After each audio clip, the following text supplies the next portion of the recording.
Welcome along to our big GCN preview of what I think is the best race of the year and what should be, in my opinion, a monument. Well, something we'll be debating later, but either way, it's Strade Bianche, a race we can definitively say has captured the hearts and imaginations of riders and fans alike. And here is why.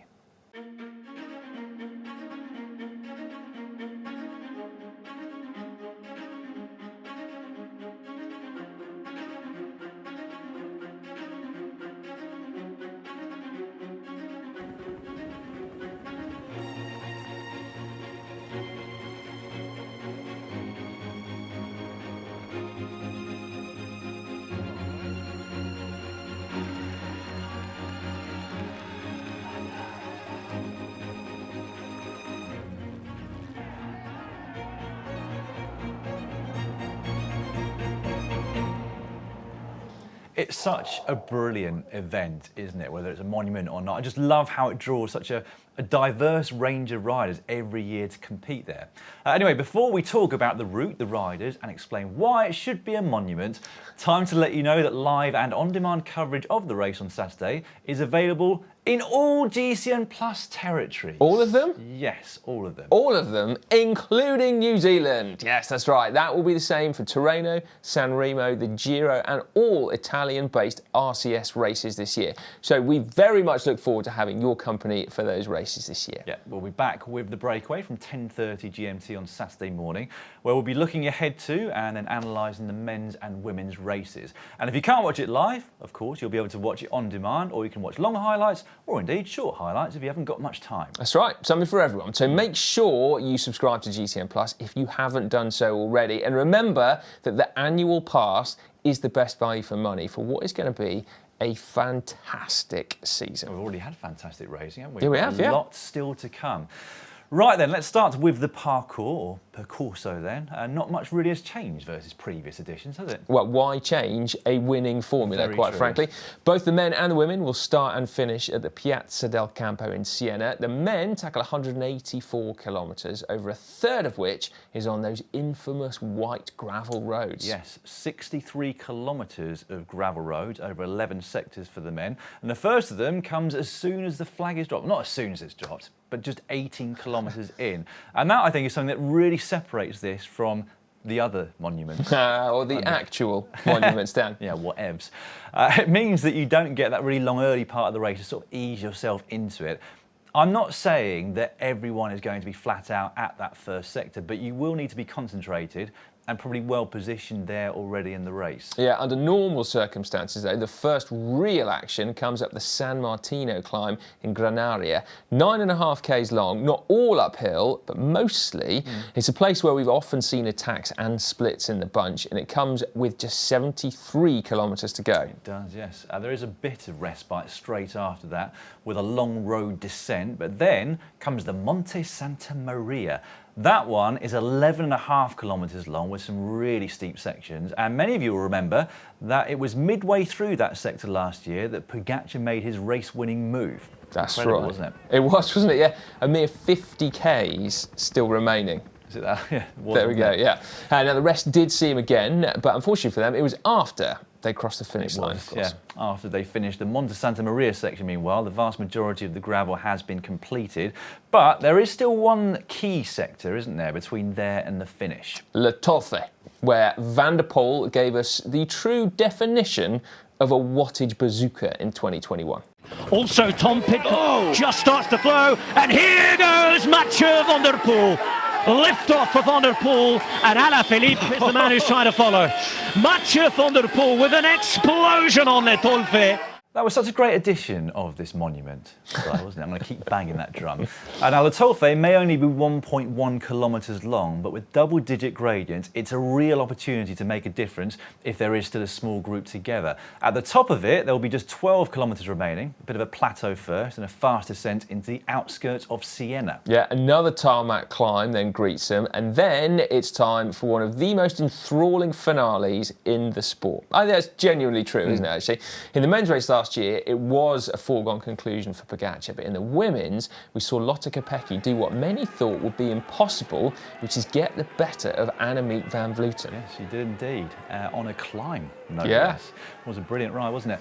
And there happens to still be a small group still together over the top of that final climb into Siena. You really want to be the first into that last corner, don't you? Because from there to the finish, there isn't much room for manoeuvre, let's say. No, or you do what Lotte Kopecky did, which is just completely push Van Vleuten into the barriers. She's got good elbows on her, hasn't she? Use your Kopecky? elbows and shoulders, yes, if your that's legs right. aren't working quite as much. That's it. For the record, it was a totally legit move. Totally, yeah. Totally legit She move. took the racing line. She did indeed. Right, the women set off first on Saturday morning for their 136 kilometres. Again, it's exactly the same as last year's route, with 8 sectors making up a total of 31.4 kilometres of gravel. In turn, that means that the key sectors are at San Martino and the Monte Santa Maria, finishing with Le Tolfe before the run-in back to Siena.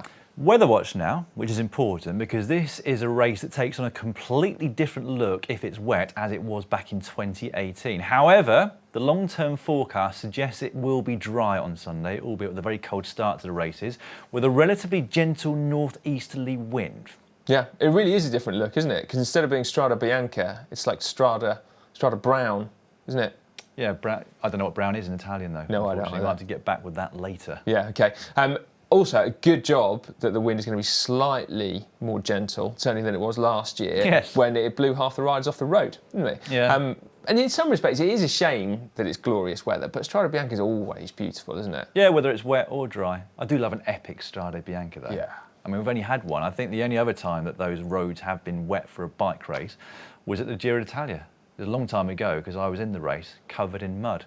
Anyway, Who are you riding for? Just out of interest. Before we get onto the favourites, you may have noticed I'm wearing a brand new T-shirt I to have. celebrate this race and its famous white gravel roads. Yes, I have certainly noticed that T-shirt because You don't have one, do you? I don't have one. No, quite frankly. If you would like to get your hands on one, as I would, simply head over to shop.globalcyclingnetwork.com and you can browse through our T-shirt collection because there's a few of them, aren't there? Well, we've made one for every early season monument, including Strade Bianche. Have you got those as well? They're actually in a bag down there, ready for our future preview shows in the coming weeks. San Remo, Flanders, Roubaix, Liège. It's literally got your name on it as well. Why haven't I got one of those? You're not officially a racing presenter, are you? I'd make it look a lot better than Just that. a general presenter. General dog's body. Right, yeah, anyway, head over to shop.globalcycling. There's actually a link in the description as well that'll take you straight to Dan's To this T-shirt. one, yes. Anyway, on to the favourites then. Actually, before we do that, should we list a few of the previous winners just to highlight how prestigious this race has become? Yes. Van der Poel, Van Vleuten, Armitstead, Van Aert, Van der Breggen, Alaphilippe, Longo Borghini, Cancellara, Kopecky, Gilbert and Pogacar, amongst many others. A who's who, really, then, isn't it? Of top pro cyclists from the last decade and a bit. And the big news this year is that Pogacar, though, isn't racing. It had been on his programme, and we were all really looking forward to it, weren't we? But he and his team have decided that with Paris-Nice starting the very next day, that might be a little bit too much, even for him to do the double. Yeah, some travelling logistic complications right there, isn't Travel there? nightmare to Yeah, get from there's not Tuscany really an to airport Paris. near Siena, is there? And you get No. to get to Paris for one of the hardest 8-day races on the calendar the next day. Like you said, might be a bit too much even for him. Although it's going to be great to watch him up against Vingegaard for the first time this Well, year. that is true. Yeah, that is very You can true. watch that on GCN Plus as well. Territory restrictions apply. The other big disappointment about the men's Strade Bianche is that we learnt this week that Wout van Aert has been sick at his altitude training camp in Tenerife and therefore has decided to postpone his road season start by 48 hours, skipping Strade Bianche and instead starting at Tirreno Adriatico. Well, that'd be nice and easy for him, wouldn't it, instead of Strade Bianche. So, yeah. No, I'm gutted that Van Aert's missing it as well. I am as well, particularly given that Mathieu van der Poel is going to start his road season on Saturday. Road/gravel season. Good point, yes. Technically road and officially his road season. But More yes. gravel than the Gravel World Champs, Dan. But yes. Oh, shots fired. I see what you mean, yes. But yeah, Van der Poel would have gone up against Van Aert for the very first time, so we're going to have to wait a little bit longer for that. And now Van der Poel is, of course, a previous winner 2 years ago in 2021. That year he had raced on the road ahead of Strade Bianche. This year he hasn't, but given that he won the World Cross Champs just a few weeks ago, you would imagine he's probably still got the form to win. Yeah, and his team, Alpecin de Koenig, will certainly be hoping that he has got the form, because they're the only World Tour team not to have won a race this year yet. As we record this, at least, they will certainly be glad to have him back racing no matter what, actually. And incidentally, speaking of gravel world champs, the UCI world champ Gianni Vermeersch will be at his side, won't he? Could provide vital support. I do wonder whether Vermeersch will struggle, though, with the extra gravel that's in Strade Bianche versus the Gravel World Championships. Another former winner on the start line is Soudal Quickstep's Julien Alaphilippe. He'll be looking to get himself back on track this year after a season to forget in 22, won't he? He did race last weekend, incidentally, in France, and took his first win of the season there at the Faune Ardèche Classic on Saturday. Yeah, it will be nice to see him up with the big guns again. I would be, yeah. It was sad watching him crash out of so many races last year, wasn't it? Well, that image of him at Strade Bianche, like 20 feet off the ground upside down. Yeah. Like, that really is quite an enduring... That sort of embodied his season in the end, didn't it? Absolutely, poor guy.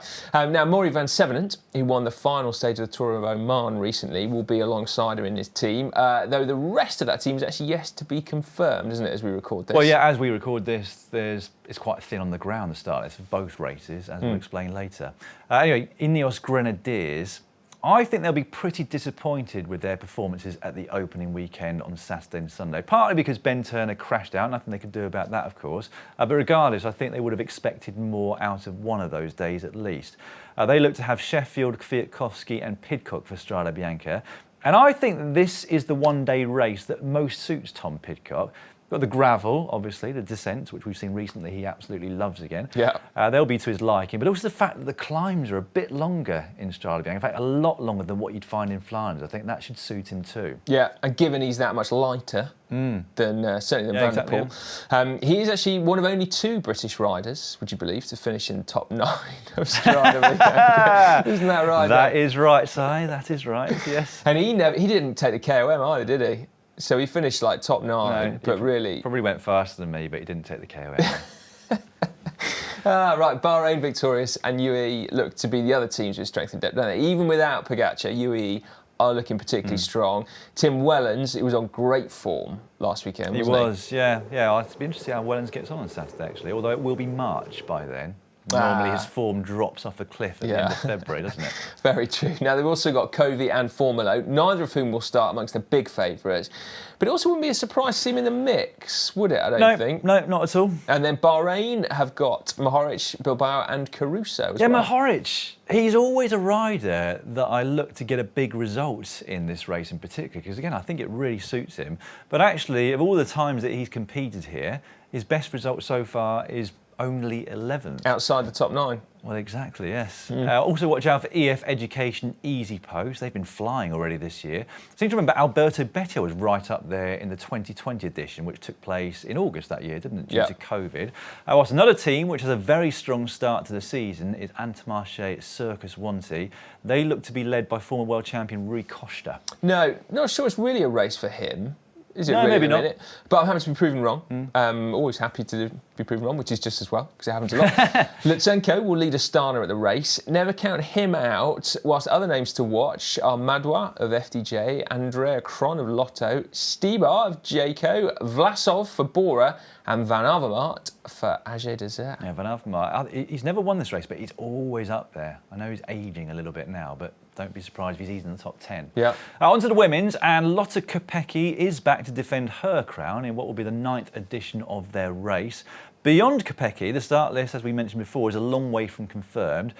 So we're going to be guessing a little bit, aren't we? Well, there's pretty much no one on there yet, is there? No, there's no one at all on there. But I think we can guess pretty accurately who will be on the start line, because it is a World Tour race for them too. Back to Kopecky, should I say. I had a few doubts about her ahead of Omloop, and the only reason I say that is because she'd focused a lot of her attention on track racing on the lead into Omloop at the start of this year. But actually, seeing the race and the way that she won it, I'm not sure I've ever seen her in better form on the road. No. Demi Vollering is likely to be there as well, isn't she? Not just backup, but as co-leader. Whoever is on their team, ST Works will, as always, have multiple cards to play. One rider they don't have anymore, though, is Ashley Moorman-Pasio, who will be racing on Saturday for AG Insurance Soudal Quickstep. She's already taken a win this year in Spain, ahead of Van Vleuten, actually, no less. Yes, and do you know what? I reckon that her win, not just at the start of this year, but at the end of last year at the Tour of Romandy, where she also beat Annemiek van Vleuten, has given her renewed confidence in her abilities. I wouldn't be at all surprised if this was her best ever season, despite the fact that she had intended to retire at the end of last season. Yeah, she was third here last year, wasn't she? She was, yeah. Yeah, that was her 4th top 10 result at this race. Now, another very consistent rider in Strade is Kasia Nui-Adoma. She's finished the race 7 times and never been outside the top 10, and actually has been runner-up on 3 occasions. Yeah, like we said last week, though, Canyon SRAM, they appear to have difficulties in racking up wins, don't they? Always consistently in the top 10, but not many wins. And they were never really in the game last weekend on Saturday at Omloop Het Nieuwsblad, were they? I really do hope that she can win this race, though, at some point, even if it's not this coming Saturday, because just the level of consistency she's shown here, she really deserves it, doesn't she? She should also have Elise Chabbey by her side, who is always dangerous in these types of races as well. Dangerous because she rides downhill so fast. Yeah, where was that we were? It was the Academy. Zwift Academy in Mallorca, wasn't it? Well, Crikey. and this year again. Oh, I wasn't there this year. No, last year. she is rapid, and actually, she's not dangerous in the slightest. She looks like she's in incredible control. Yeah. She just goes so fast downhill. Anyway, right, what about Annemiek van Vleuten then? 7 times in the top 10 of this race, but she has won it, hasn't she? Of course she's won it, twice in fact. That was back in 2019 and 2020, and she was solo on both occasions. With the addition of Floortje Mackaij and Leanne Lippert to their roster, Movistar can play more than one card though. They can, yeah. They've really bolstered. I think they've bolstered it looking ahead to when Annemiek retires at the end of this year. But in this year, it means they've got a lot of cards to play, as you pointed out. On to Jumbo-Visma, and it looks very unlikely that Vos or Van Empel are going to be a part of their team on Saturday. Van Empel has only just finished her cyclocross season, very successful one at that, whilst Vos recently underwent surgery and had to take 10 days off training. A real shame for her, actually, because this is one of the very, very few races she hasn't won, unbelievably. Unbelievably. Anna Henderson could be the leader, couldn't she, of Jumbo-Visma, whilst Trek Segafredo will look to Elisa Longo-Borghini and Elisa Balsamo. Although I understand that Balsamo doesn't really like Strade Bianche. Really? No, I can't remember where I read or heard this, but I heard it recently somewhere. Longo-Borghini, though, is another former winner of this race, albeit 6 years ago now, but given her recent form, don't count her out. She's one of the favourites. They might also have Amanda Spratt and Brodie Chapman, the recently crowned Australian champion. And I wonder if Shirin van Anrooy is going to be racing for Trek Segafredo. She was top 10 last year, if I remember correctly.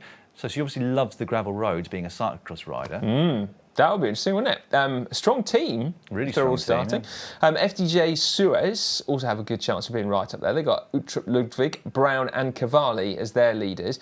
But another rider who likes a little bit of off-road is Sylvia Persico to win. Yeah, she looked great in the winter in cyclocross, I've got to say. Watch out for her. Other names to watch out for.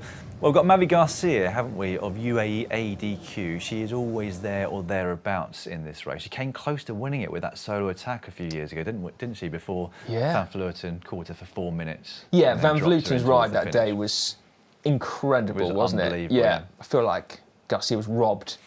Right, anyway, that is enough about the riders and the route. What about predictions, Dan? Time to make your case. First of all, actually, for why this is a monument. I forgot. I've got to make my case about why Strade Bianche should be a monument. I think it just should be. I think it just should be. That's a compelling argument, if I've ever heard. Okay, number one, well, so many different types of rider can win Strade Bianche, men's and women's, can't they? Grand Tour winners and classic specialists alike, I would say. Is that a prerequisite for a monument?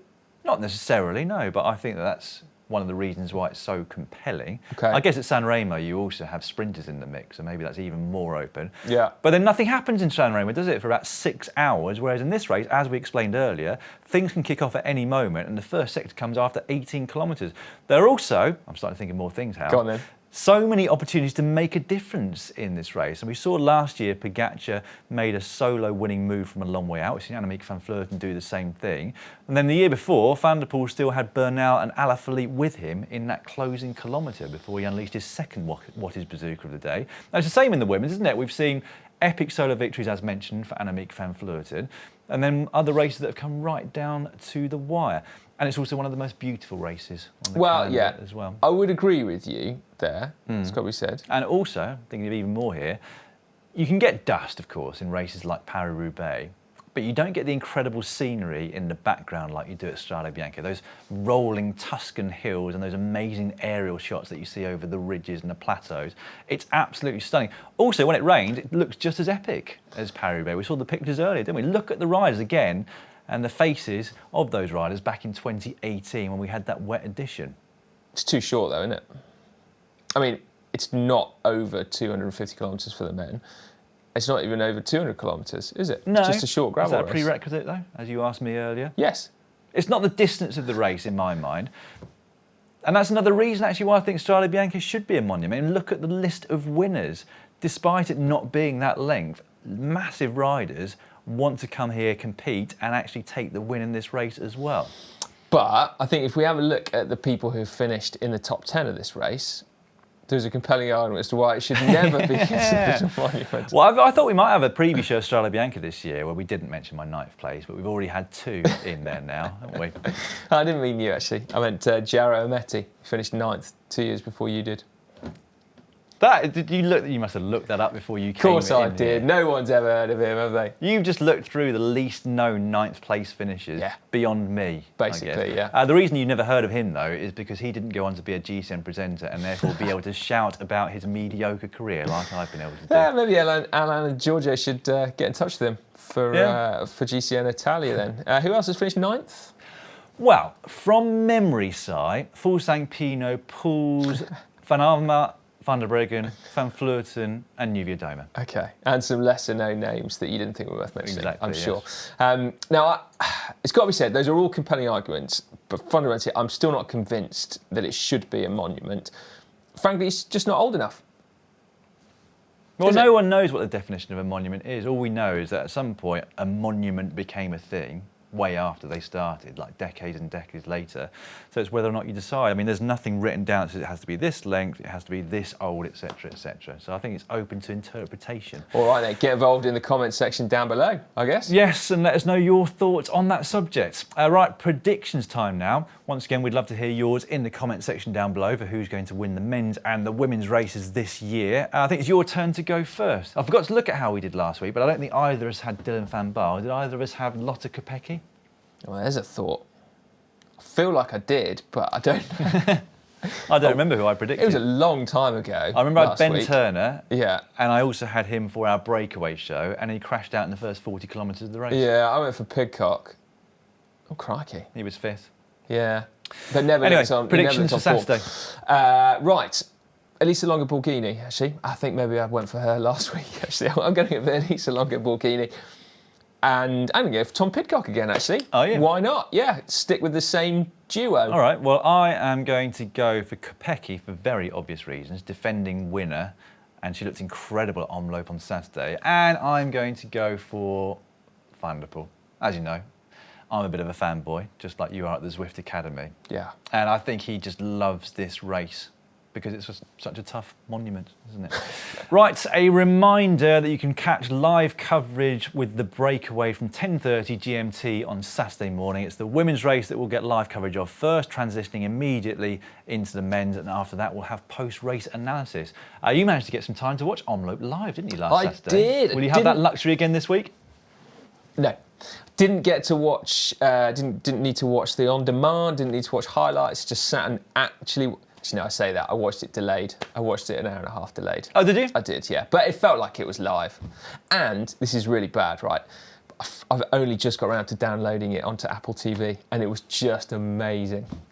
Normally I just watch it on my phone, but no. Anyway, there I was, Saturday afternoon, Apple TV, Omloop. Happy Brilliant. days. Yeah, happy days. Anyway, so yeah. Well, enjoy watching it on demand then on Saturday if you're busy with the family during the day. I shall be watching it live because I'm actually commentating on the race, so I kind of need to. I hope you're able to watch it live as well. Enjoy it on Saturday. I know I will. We'll see you then.